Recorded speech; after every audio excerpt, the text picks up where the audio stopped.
অবশেষে শিক্ষা প্রতিষ্ঠান খোলার বিষয়ে গুরুত্বপূর্ণ মতামত জানিয়েছেন শিক্ষামন্ত্রী।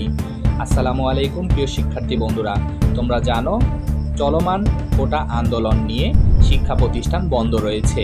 শিক্ষা প্রতিষ্ঠান কবে খুলবে এবং খুলবে কিনা এ বিষয়ে বিস্তারিত জানিয়েছেন শিক্ষামন্ত্রী মহিবুল হাসান চৌধুরী। আজকের এই ভিডিওতে আমরা বিস্তারিত জানব, আশা করি পুরো ভিডিও জুড়ে সাথেই থাকবে।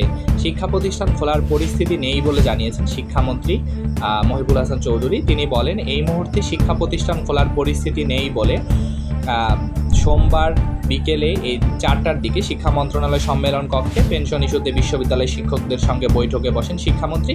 এ সময় সাংবাদিকদের প্রশ্নের জবাবে কথা বলেন তিনি।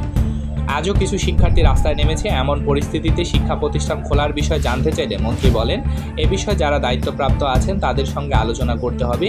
এই মুহূর্তে যেই পরিস্থিতি, অর্থাৎ শিক্ষা প্রতিষ্ঠান খোলা তো নেই, আর আপনারা যেমনটি বলেছেন কয়েকজন নেমেছে, কয়জন নেমেছে বা কী হয়েছে যে সে ব্যাপারে এই মুহূর্তে আমার কাছে তথ্য নেই, তথ্য পেলে আমরা জানতে পারবো, এটা শিক্ষামন্ত্রী বলেছেন। আজ মন্ত্রিসভায় প্রাথমিক বিদ্যালয় খোলার বিষয়ে কোনো আলোচনা হয়েছে কি না জানতে চাইলে তিনি বলেন, এটা নিয়ে আমি এখন কোনো মন্তব্য করব না। সেখানে কি আলোচনা হয়েছে সেটা নিয়ে বাইরে আলোচনা করা যায় না। বৈঠকে প্রধানমন্ত্রী, শিল্প ও সংস্কৃতি উপদেষ্টা ডক্টর কামাল নাসের চৌধুরী, শিক্ষা মন্ত্রণালয় সম্পর্কিত আরও অনেকে কর্মকর্তারা এখানে উপস্থিত ছিলেন।